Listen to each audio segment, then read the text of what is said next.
Shalom Bapak Ibu Saudaraku, selamat berjumpa kembali dalam renungan harian yang saya sampaikan pada hari ini.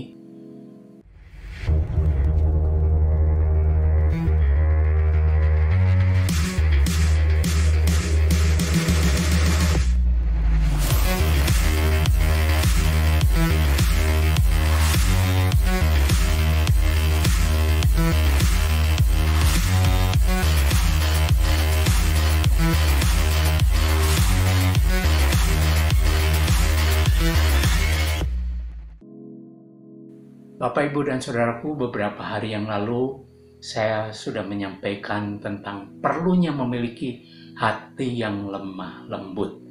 Nah, hari ini saya ingin menyampaikan kebenaran firman Tuhan dari Matius pasal yang kelima ayat yang ke-6, berbunyi demikian. Berbahagialah orang yang lapar dan haus akan kebenaran, karena mereka akan dipuaskan. Secara umum, orang yang sehat pasti punya dorongan untuk merasa lapar dan haus. Nah, ketika seseorang merasa lapar dan haus, maka secara otomatis orang itu akan mencari makanan dan minuman. Apa yang Tuhan Yesus maksudkan dengan lapar dan haus akan kebenaran? Kalau kita belajar dari apa yang Tuhan Yesus alami, ketika Tuhan Yesus dicobai oleh iblis, waktu itu iblis menyuruh Tuhan Yesus mengubah batu menjadi roti, maka Tuhan Yesus berkata, manusia bukan hidup dari roti saja, tetapi hidup dari setiap firman yang keluar dari mulut Allah. Demikian juga ketika Tuhan Yesus berjumpa dengan perempuan Samaria di sumur Yakub, Tuhan Yesus berkata begini, kalau kamu minum air dari sumur ini, maka kamu akan haus lagi.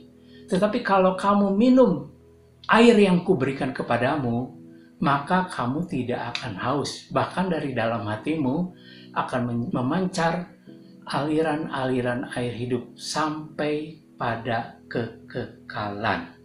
Jadi di sini saya belajar, kita semua belajar, ya, kalau kita kaitkan lapar dan haus dengan kebenaran, maka kebenaran itu adalah sumber kehidupan. Kebenaran itu adalah Allah sendiri. Kalau kita ingat, Tuhan Yesus berkata, tidak ada seorang pun yang dapat sampai kepada Allah kalau tidak melalui aku. Akulah jalan kebenaran dan kehidupan.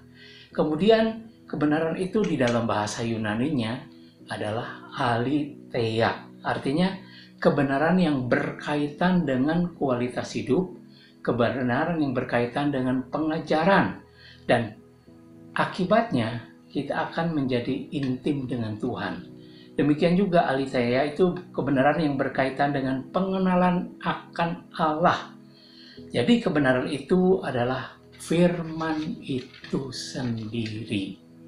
Nah, hari ini saya ingin menyampaikan bahwa orang percaya selalu perlu untuk selalu memiliki rasa lapar dan haus akan kebenaran.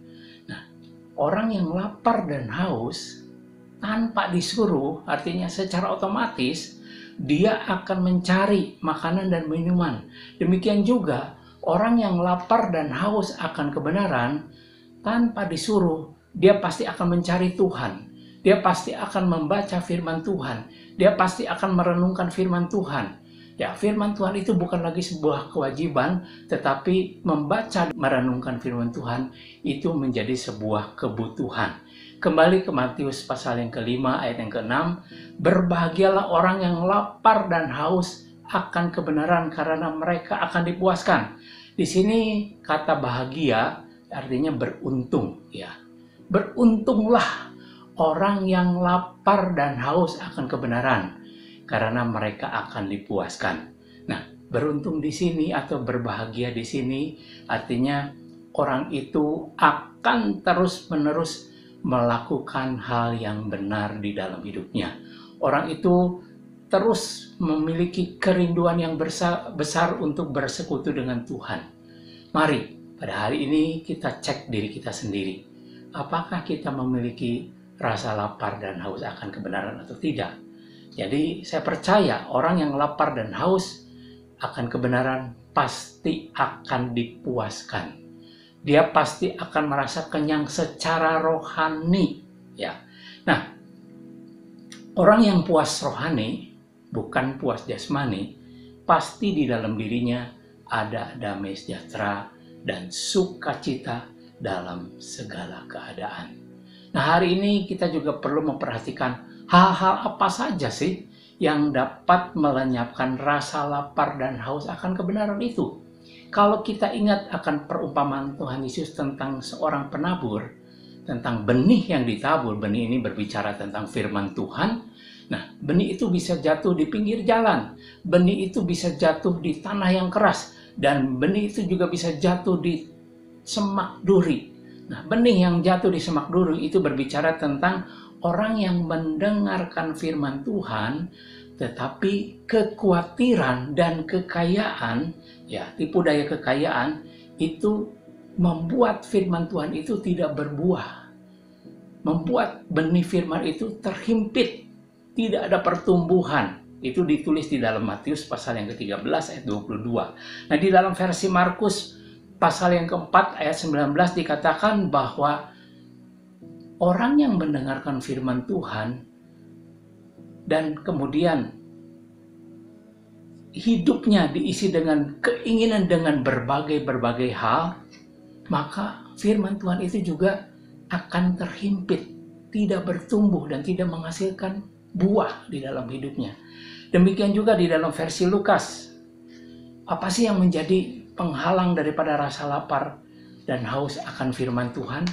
Yaitu kenikmatan hidup. Ada di dalam Lukas pasal yang ke-8 ayat yang ke-14.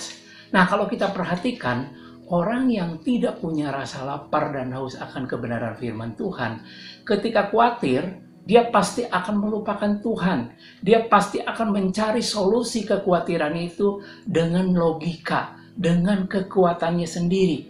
Ketika orang itu mengalami kekayaan secara materi, dia berpikir segala sesuatu bisa dibereskan dengan uang. Nah, demikian juga ketika orang yang tidak lapar dan haus akan kebenaran firman Tuhan dan hidupnya dikuasai oleh hawa nafsu, maka ia akan bertindak, ia akan melakukan tindakan-tindakan yang memuaskan dirinya sendiri, bukan untuk menyenangkan Tuhan. Ketika orang yang tidak lapar dan haus akan kebenaran firman Tuhan, ketika dia menikmati kehidupan, dia berkata begini, hidup ini hanya sekali, mari kita nikmati hidup ini. Jadi pada hari ini saya ingin menyampaikan bagi mereka yang belum memiliki rasa lapar dan haus akan kebenaran firman Tuhan, mari kita berusaha sungguh-sungguh supaya rasa lapar dan haus akan kebenaran itu ada di dalam setiap kita. Bagi mereka yang sudah memiliki rasa lapar dan haus akan kebenaran firman Tuhan, mari pertahankan, ya. Karena rasa lapar dan haus akan kebenaran firman Tuhan membuat kita menjalani hidup dengan penuh kepuasan. Apa akibatnya daripada orang yang tidak memiliki rasa lapar dan haus akan kebenaran? Saya ingin sampaikan satu hal saja. Orang itu akan mati rohani. Orang yang mati rohani pasti mandek rohaninya. Dia tidak akan mengalami pertumbuhan. Rohaninya tidak akan pernah mengalami kedewasaan. Demikian juga orang yang tidak memiliki rasa lapar dan haus akan kebenaran firman Tuhan, dia pasti buta rohani. Dia tidak akan melihat hal-hal yang kudus. Karena matanya sudah dibutakan oleh keduniawian. Matanya sudah dibutakan oleh kenikmatan hidup. Matanya sudah dibutakan oleh kekayaan. Dan ketika seseorang tidak memiliki rasa lapar dan haus akan kebenaran, dia akan memikirkan perkara-perkara yang di bawah, bukan perkara-perkara yang di atas. Mari Bapak, Ibu, dan saudaraku semuanya, waspadai hidup kita. Jangan sampai kita kehilangan rasa lapar dan haus akan kebenaran firman Tuhan. Sampai jumpa, mari kita akhiri renungan firman Tuhan hari ini dengan berdoa. Tuhan Yesus, terima kasih. Hari ini kami sudah mendengarkan sebagian daripada kebenaran firman Tuhan. Biarlah kami boleh menjadi pelaku-pelaku firman Tuhan. Biarlah kami boleh memiliki rasa lapar dan haus akan kebenaran firman Tuhan. Jadikan rasa lapar dan haus itu menjadi sebuah kebutuhan hidup kami, bukan lagi menjadi kewajiban dalam hidup kami. Kami percaya ketika firman Tuhan menjadi kebutuhan dalam hidup kami pasti akan mencari Tuhan. Kami pasti akan merenungkan kebenaran firman Tuhan. Dan kami pasti akan melakukan kebenaran firman itu dalam hidup setiap kami. Terima kasih Bapa, kami berdoa pada hari ini, biarlah rasa lapar dan haus itu selalu ada di dalam setiap diri kami. Sehingga apapun yang kami alami hari-hari ini, kami selalu akan dipuaskan. Rohani kami pasti akan dipuaskan oleh Engkau. Oleh sebab itu, kami mengucap syukur kalau kami senantiasa memiliki damai sejahtera, kalau kami senantiasa memiliki sukacita yang melampaui segala akal. Terima kasih Bapa. Di dalam nama Tuhan Yesus Kristus, kami semua sudah berdoa mengucap syukur. Haleluya. Amin.